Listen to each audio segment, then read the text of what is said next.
Welcome. I am Sylvester McNutt III. Today's topic is how to accept yourself, how to love yourself. I have four key guiding points. The very first thing I want you to bring into your consciousness and to be aware of is that we live in a world of comparison. We compare everything. We compare the way that we are to the way that we were. We judge things from a morality standpoint. We look at things as if this is good, this is bad, this is indifferent, this doesn't matter. That type of reasoning is called subjective reasoning. You're making a decision based upon your own personal bias or your beliefs. I want you to be aware of the fact that judging things subjectively is very dangerous. Necessary in some situations, but dangerous when it comes to your emotional health. Dangerous when it comes to your happiness. Dangerous when it comes to being comfortable in your own skin. Comparing yourself sounds like this: I have this. I want that. I don't have this.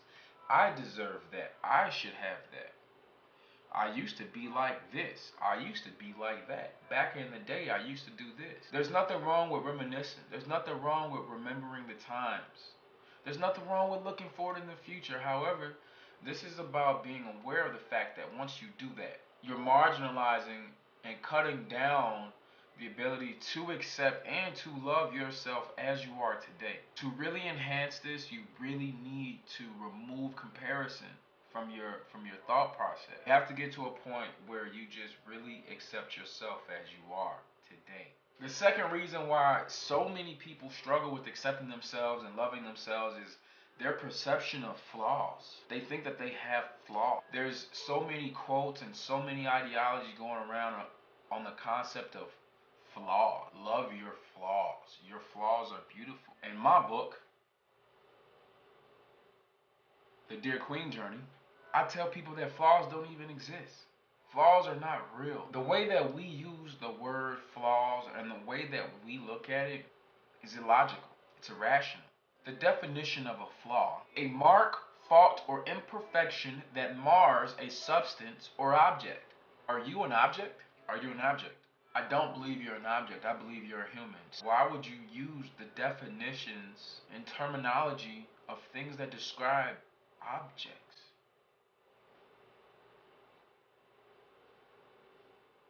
You're not an object. Stop using words like flawed. You're not flawed. What makes any of us think that we're all supposed to be the same? Indeed, we are all connected and we are all the same in the fact that we need water to live. We need oxygen. We need food. We need nourishment for ourselves. We need to feel loved and we need to feel like we belong to groups. We're all the same in that manner. The reason that you believe you are flawed is because of point number one. You are comparing yourself to something. When you accept yourself as you are, there's no such thing as a flaw. Flaws don't exist. Flaws aren't real. Flaw is an illusory term used to describe nothing. It's not real. There are no flaws. There are things that you would like to work on. There are things that you would like to improve. Whether that be physical about yourself, whether it be the way that you speak, whether it be your job, whether it be your physical, emotional, mental health.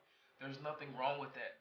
But just because something is not where you want it to be, don't call it a flaw. The third thing that I see that kills our ability to really accept ourselves as we are, to really love ourselves as we are, is this constant need for validation. Now, I'm not one of these people. I'm not going to tell you that validation is something you should run from or never seek. Validation is awesome. Validation is a great thing. If you're a new business, the way that you get your name out there is you need third party validation. You need someone else to say, hey, this product is amazing. Check out this product from this company. If you put out a new movie, someone has to review it. Hey, this movie was awesome. You guys gotta go see this movie. Word of mouth, validation through third parties is a great thing. The problem now in this society and generation is everything is instant. You can get feedback on a selfie. Literally, the way I look right now, if I was feeling down about myself or insecure, I could take a photo of myself right now, post it to the online internet, and say, "Hey guys, how do I look? Am I cute? Am I sexy? Whatever it is, people say." And then I can get that instant feedback, that instant validation from strangers, people you do know, From a biological standpoint, I am no expert, so I am not going to present it like I am. However, I'm well aware of how the brain works, how our biology works, chemicals that get released. I'm going to put this link in the description box on dopamine. And dopamine contributes to our addiction, to love, to our vanities, to our pleasures. It's not a bad thing, it's a necessary thing. We actually want you to read this article. It's an amazing article. We all define love differently. We all give love differently. You could line up 10 different women right now and tell them to love me the best way that they know how. And realistically, maybe two or three of them would actually get my past. I would actually say, yes, this person loves me. This person is showing me love. We all have a different definition of it. I want to share with you my perspective on what is self-love. I believe that love in general, actually, not just an emotion. I believe that love is an emotion and an accumulation of behaviors. I believe that you need certain behaviors to show love. I can feel love, but if I don't show it, is it really there? Yes, it probably is, but how is another person going to know? This video is about self-love. When it comes to self-love, here's what I want you to do. Find your fitness. Don't look online for what everybody else is doing. Don't jump on a trend for what everybody else is doing. Find your fitness. Whether that means you're working out at home, if you hire a personal trainer, maybe you do Zumba, maybe you take hip-hop dancing, maybe you do yoga, maybe you do weightlifting, rock climbing, swimming. Find your fitness. We all have different body types, different ages. I believe that that is the number one most important thing when it comes to self-love. Taking care of your body, not aspiring to have the body of a fitness model, male or female. No, that's not what I'm telling you.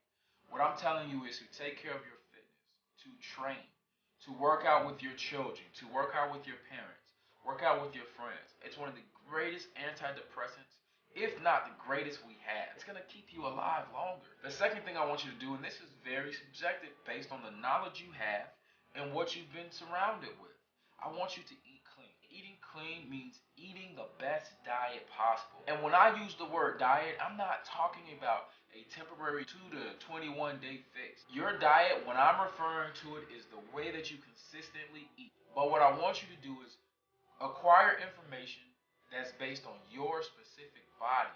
Learn your body, listen to your body, and eat clean often. I'm not going to tell you a ratio. Personal trainers want to tell you it's 80% here, 20%. I'm not going to do that. You have to find what works for you. Eat clean as possible. That includes adding water.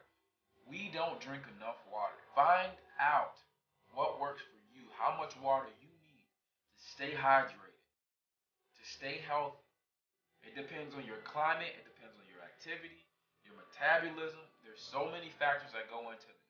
You need to do this research on your own body. The last two things I want you to do is to develop a healthy sleep schedule. Whatever that means for you, develop a healthy sleep schedule. When we sleep, we heal. You need that healing component in order to be healthy. And the last thing I want you to do is positive self-talk. Talking to yourself like you would talk to a 3-year-old that you didn't know. Man, you know what? You can do this. It's gonna be okay. It's gonna be okay. Today is gonna be a great day. I'm going to achieve this. I am worthy. This is a great opportunity for me. Although it didn't work out, I tried my best. I'm practicing every day to give the best effort I can. You know what? You're right. We are breaking up, and it does hurt my feelings, but I am appreciative of your time. I'm appreciative of what you taught me about myself, about the experiences we shared. Once you shift your consciousness from the victim, from self-hate, to the person in power, to self-love, you don't suffer anymore like you used to.